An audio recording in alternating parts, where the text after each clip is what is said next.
Assalamualaikum warahmatullahi wabarakatuh. Waalaikumsalam warahmatullahi wabarakatuh. Jemaah kaulah muda nih, kita ini mau holwat atau itikaf lah ya di Masjid Al-Alam Marunda. Sekarang kita siapkan masker, siapkan sanitizer. Ini peraturan selama pandemi ini, kita tidak boleh menyepelekan hal-hal yang seperti ini. Dan untuk itu persiapan kita masing-masing. Harapan kita sebagai makhluk memohon kepada Allah apa yang kita harapkan dikabulkan oleh Allah. Itu intinya ya. Amin amin ya rabbal alamin. Itu sebagai pembuka. Tadi sudah jelaskan ya. Masker, sanitizer, ini peraturan selama pandemi ini jangan dianggap sepele. Jadi untuk itu sebelum kita berangkat, mari kita berdoa ya. Ikutin Aki ya. Allahu akbar, Allahu akbar, Allahu akbar. A'udzubillahi minasyaitonirrajim. Bismillahirrahmanirrahim. Wa malaikatihi wa rusulihi. Abduhu syiratal mustaqim. Ya munkar, ya wa nakir, ya minkail, ya israfil, ya idrail, ya jibril, akrabu birahmatika ya arhamar rahimin. Khudzalil muttaqin rahmatan lil alamin. La ilaha illallah, Allahu akbar, Allahu akbar, Allahu akbar. Yahu nurullah, yahu syirullah, kudratullah. Wa la ilaha illallah, Allahu akbar, Allahu akbar, Allahu akbar, lillahi ta'ala. Ikutin.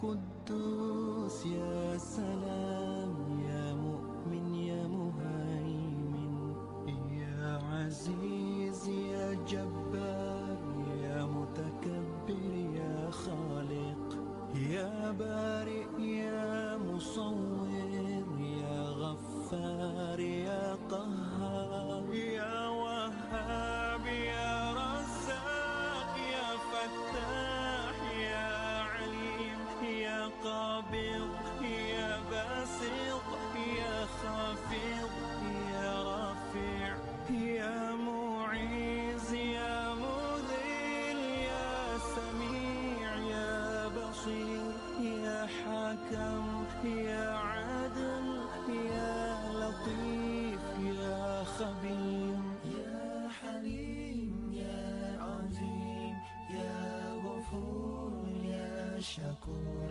يا علي يا كبير يا حفيظ يا مقيم يا حسيب يا جليل يا كريم يا رقيب يا مجيب يا واسع يا حكيم يا ودود يا مجيد يا باعث Allahu la ilaha illallah ummati ala ummati wa ummati fi alam.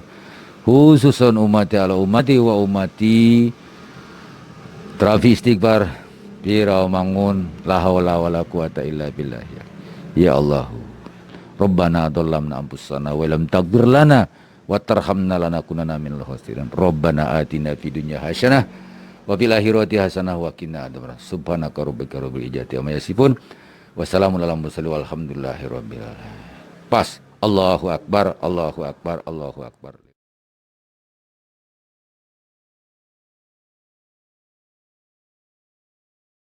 Rencana ke Al-Alam nih, ini baru sampai di perjalanan nih. Ini Bang Ijo nih, saya ngomong lah.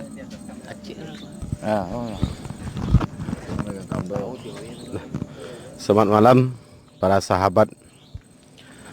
Malam ini Pandawa 5 akan melaksanakan kholwat di Masjid Al-Alam.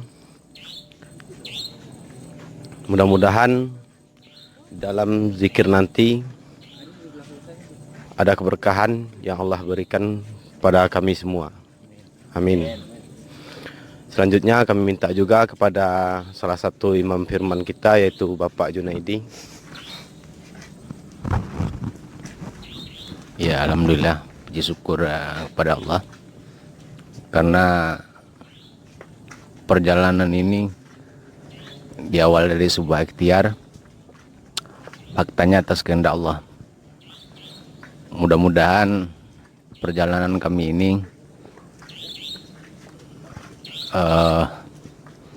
diberikan hal yang positif Karena segala sesuatu itu sifatnya tidak bisa menunggu, karena harus dijemput. Maka dari itu kami serombongan mudah-mudahan apa yang kami harapkan diberikan kemudahan oleh Allah. Amin, amin. Dan kami juga didampingi para sesepuh kami dan juga para tim kami.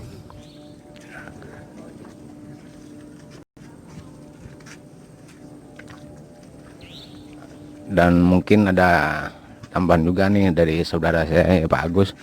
Cukup Pak, nggak usah Pak. Ngomong aja. Selamat malam semuanya. Malam ini kita mengadakan acara holwat untuk Wanda 5 ke kemana Pak? Marunda ya. Mudah-mudahan untuk hari ini kita bisa lebih taat dan patuh, lebih baik. Untuk berikutnya mungkin untuk Pak untuk ngomong. Ya, itulah saudara kami yaitu Pak Agus. Dia pertama kalinya untuk keluar ke sini dan juga sebagai saksi pada malam hari ini. Dan mungkin juga ada tambahan lagi dari ya udah, saya rasa cukup itu aja. Terus selanjutnya disambung lagi. Udah ada memang. Alam itu menurut cerita ya, menurut kisah. Jadi masjid ini tidak jelas siapa yang bangun gitu. Tahu tuh sudah ada aja. Nah, kalau saya itu dibawa ke sini dulu sama orang tua, itu sekitar tahun 80-an lah dibawa ke sini tuh. Dan belum seperti ini, masih lewat perahu ya. Belum ada jalan begini belum. Oh, terus berulang-ulang, terus berapa lama saya juga vakum. Baru sekarang lagi nih. Jadi sebenarnya al-alam ini siapa yang bangun dan tahun berapa dibangun menurut cerita kisah ini nggak ada yang tahu. Kalaupun ada sekarang banyak perbaikan kemudian, yaitu hanya bangunan-bangunan sekarang seperti ada pendopo sekarang tuh. Itu sekarang, tadinya nggak ada. Zaman saya waktu itu masih dari kayu, ya. Lantainya dari kayu. Kalau masjidnya emang saya kesini udah seperti itu gitu, bangunnya kayak gitu. Cuman jalannya itu masih ya ini air laut lah, air laut. Bahkan waktu itu di pinggir masjid itu laut langsung. Ada kuburan sedikit terus laut. Waktu itu. Sekarang kan sudah ada melebar, udah agak jauh gitu ya. Mungkin untuk sementara informasi tentang al-alam itu aja sih yang kita tahu ya. Terus di sini banyak ya orang-orang yang sengaja itikaf gitu, ada yang berhari-hari. Saya pernah ketemu orang di sini sudah 1 bulan katanya di sini nggak pulang-pulang, dia udah zikir ya situ. Ya saya nggak tahu sugesti apa yang dia dapat. Kalau nggak ada bukti itu nggak mungkin. Sama Aki juga begitu. Karena Aki ini banyak kisah-kisah yang nggak mungkin Aki ceritakan di sini lah ya. Itu secara pribadi banyak pengalaman-pengalaman di Masjid Al-Alam ini. Sehingga sekarang ini Aki sering ya, ngajak sahabat-sahabat ke sini gitu. Itu. Ya. Bahkan mungkin ada yang sangat istimewa yang pernah Aki rasakan itu. Tapi sekali lagi ya nggak mungkin lagi ceritakan di sini, nggak mungkin rasanya. Itu aja dulu barangkali ya untuk informasi sesaat sementara. Nanti kalaupun tuh ada hal-hal lain ya Aki sampaikan. Yang jelas al-alam itu masjid yang menurut konon katanya siapa yang bangun dan tahun berapa dibangun nggak ada kepastian hukum. Maka sekarang itu jadi seperti cagar budaya gitu. Kan di sebelahnya itu ada rumah Sepitung ya. Itu aja barangkali ya. Nanti ditambahkan lagi informasinya kalau Aki dapat pengetahuan lagi. Assalamualaikum warahmatullahi wabarakatuh. Ya Allah, Ya Rahman, Ya Rahim, Ya Malik, Ya Quddus, Ya Salam, Ya Mu'min, Ya Muhaimin, Ya Aziz, Ya Jabbar.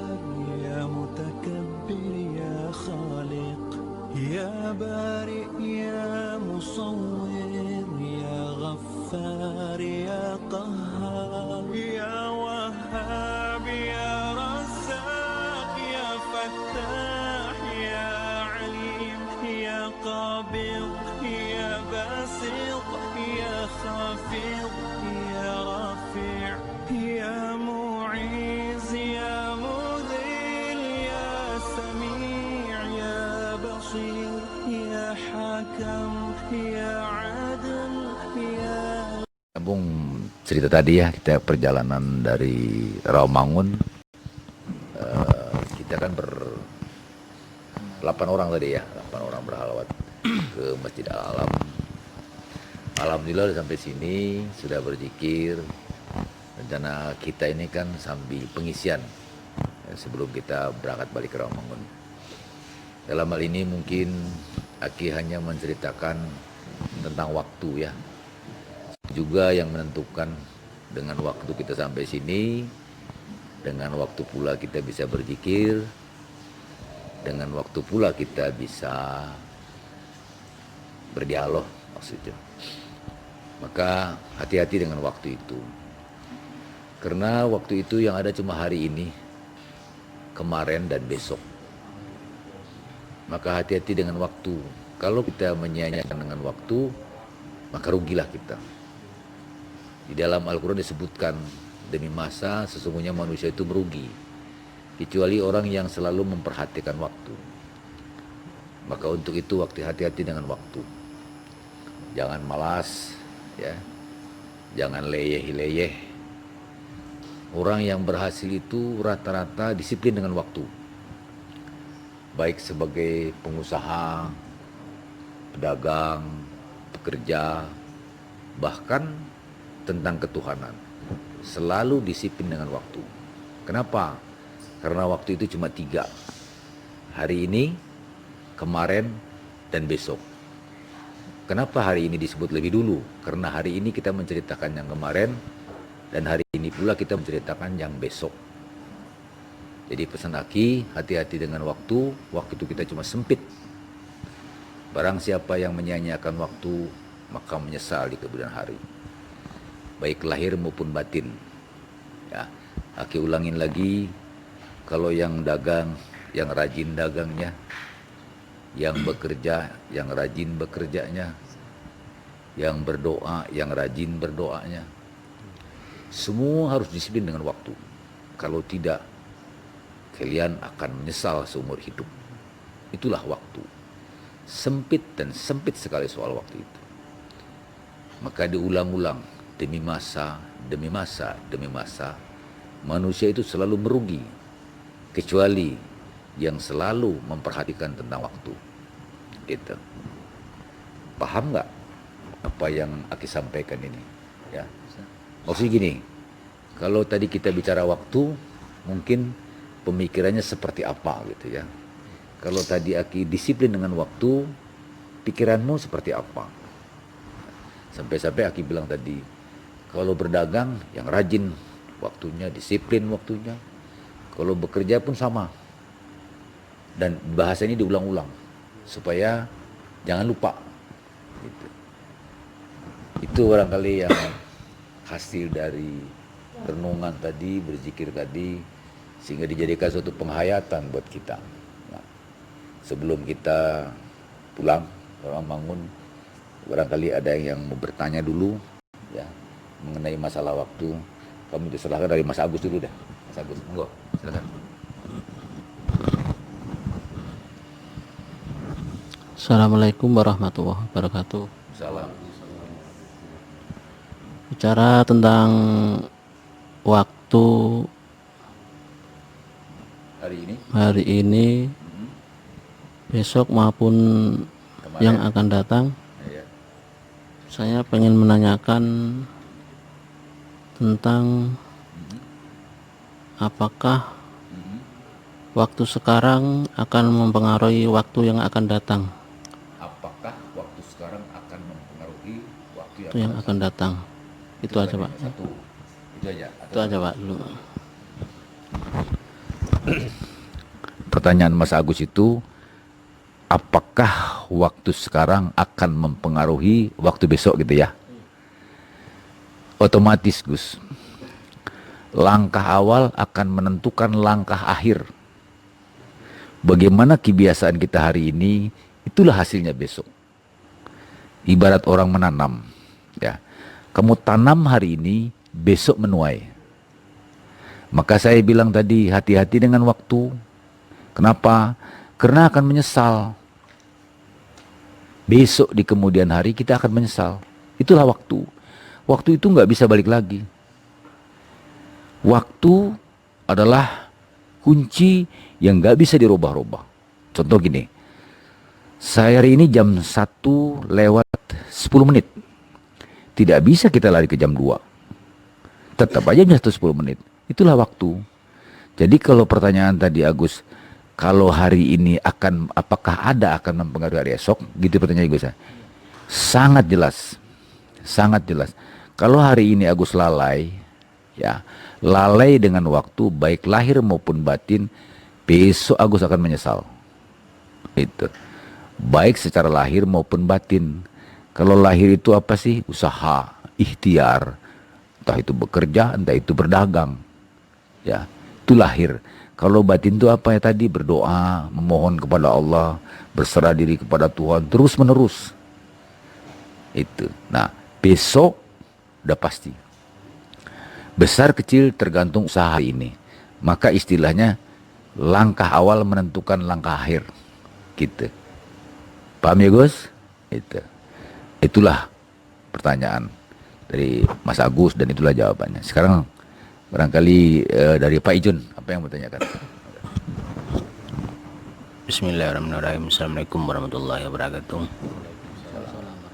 Ya, terima kasih pada orang tua kami atau aki kami. Saya selaku pengikut beliau ingin bertanya,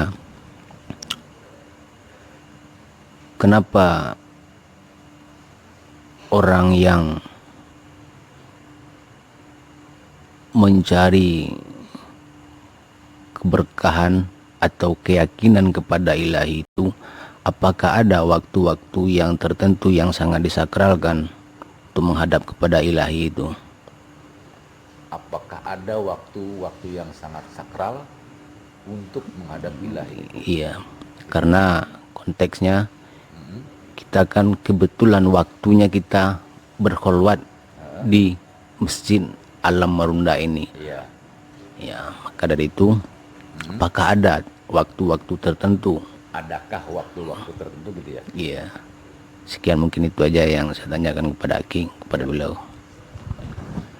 Pertanyaan Pak Ijun tadi, adakah waktu-waktu tertentu? Adakah waktu-waktu tertentu untuk berdoa gitu ya? Dalam bentuk doa maksudnya kepada ilahi secara sakral gitu ya. Sebetulnya baik secara bahasa tulisan atau hadis lah atau Quran ada ya.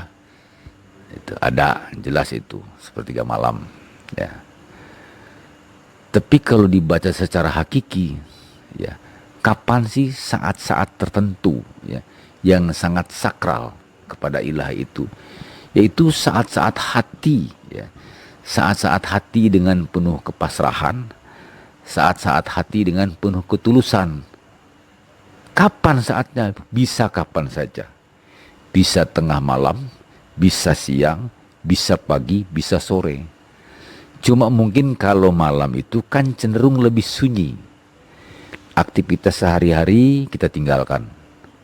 Ya, sementara sebagian orang beristirahat, tidur nyenyak. Yang berdagang sudah pulang ke rumah, yang bekerja sudah pulang ke rumah. Semua sudah diselesaikan aktivitas secara lahiriah. Disitulah saatnya melihat, memperhatikan hati kita ini bahwa betul-betul sangat pasrah, sangat kosong gitu. Dengan segala ketulusan. Dan kita itu seringkali kalau malam hari itu setelah kita bekerja selesai, cenderung lebih nyaman hati itu, lebih tenang hati itu. Itulah saat-saatnya untuk berserah diri kepada Tuhan. Jadi kalau ditanya secara hakiki, kapan sih sangat sakral kepada Tuhan itu saat hati muncul rasa tulusan yang sangat dalam, itulah saat-saat meminta kepada Tuhan gitu. Gitu. Paham Pejen ya? Nah, itu. Alhamdulillah. Ini saya Bu serahkan ke Bapak Aci deh, Pak Sekretaris Pradi, sebelum kita berangkat ke Rawamangun. Barangkali ada yang mau ditanyakan. Bismillahirrahmanirrahim.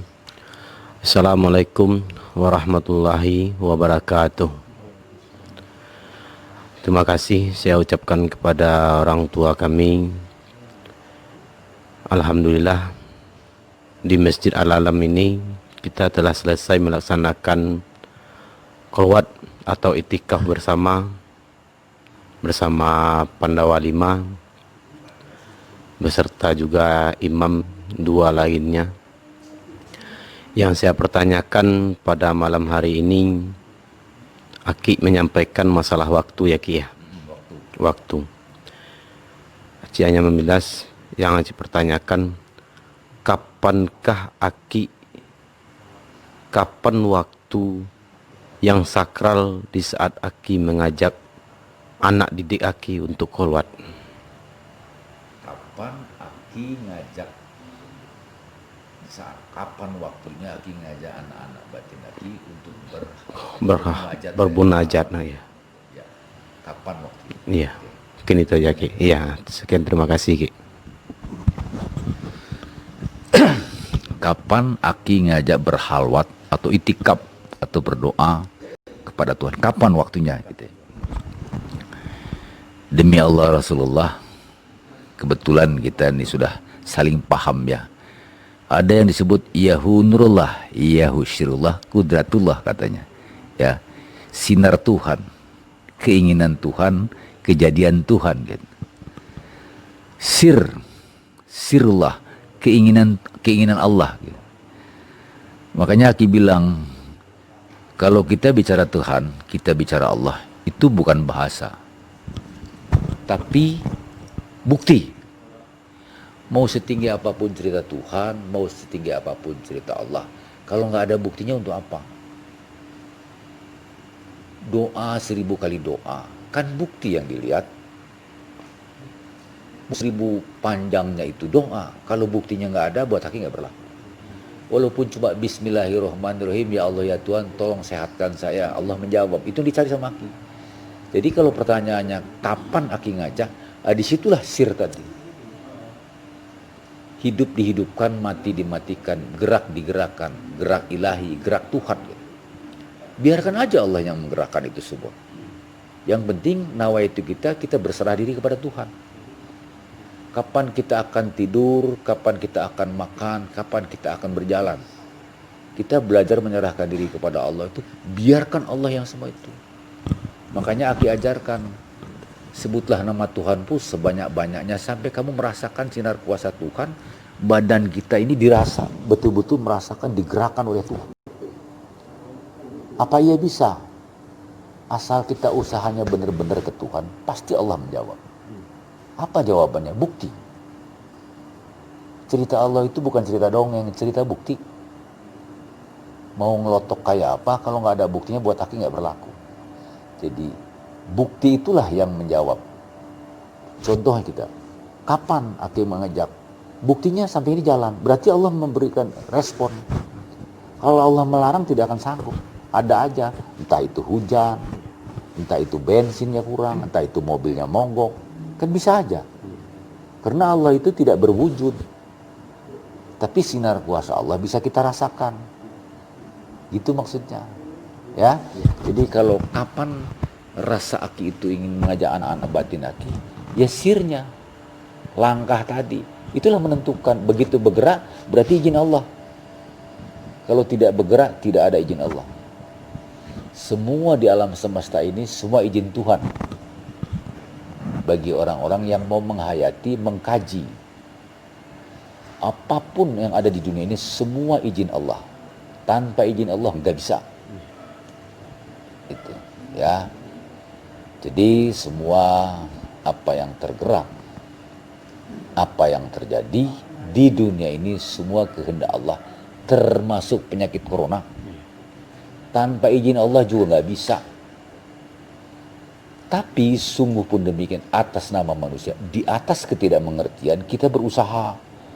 Pakai sanitizer, pakai masker, cuci tangan, ganti baju. Kan usaha namanya. Karena kita nggak ngerti. Cuman kita punya keyakinan. Semua itu kehendak Allah. Itu. Ya, jadi kalau ditanya kapan Aki punya waktu secara sakral untuk mengajak anak-anak Aki untuk menghadap ilahi, ya tergantung geraknya. Tidak bisa sesuka Aki, tidak bisa sekehendak Aki. Semua itu tergantung Allah aja. Yang penting nawai itu kita berpasrah diri kepada Allah. Aslamah, Muslim, Islam, patuh, pasrah kepada aturan Tuhan. Itu aja. Paham kan? Ya udah. Ya, satu-satu ya. Ini barangkali si Hen nih, kita Henry mau nanya. Ading, cukup. Nah, itu ya. Semua kembali kepada ilahi. Tidak boleh sombong, tidak boleh takabur, tidak boleh merasa benar daripada orang lain. Begitu undang-undang. Ya. Pandai-pandailah kita beradaptasi pada lingkungan. Bantulah pemerintahan di daerahnya masing-masing. Kan begitu undang-undang. Jangan suka-suka kita aja. Namanya orang beragama, namanya orang bertuhan, tahu aturannya, etika, tata krama. Jangan songong, jangan takabur, jangan seolah-olah paling benar. Kalau dikritik orang marah, disindir orang marah. Itu bukan ciri-ciri orang yang berdekatan kepada Tuhan. Itu. Tampangnya iya, hatinya suci hati, suci ucap, suci akhlak. Hati diperhatikan, sombong nggak saya ya, takabur nggak saya ya. Yang tahu cuma kita masing-masing. Ucapan juga gitu, ucapan yang bermanfaat untuk orang. Ya. Jangan suka mendahului, merasa menggurui orang lah istilahnya. Jangan. Terus perilaku lagi. Perilaku dengan tetangga, dengan teman. Baik-baiklah. Ya. Aku rasa cukup itu ya. Dia sampai ini dulu. Lebih kurangnya mohon maaf. Assalamualaikum warahmatullahi wabarakatuh. Waalaikumsalam warahmatullahi wabarakatuh.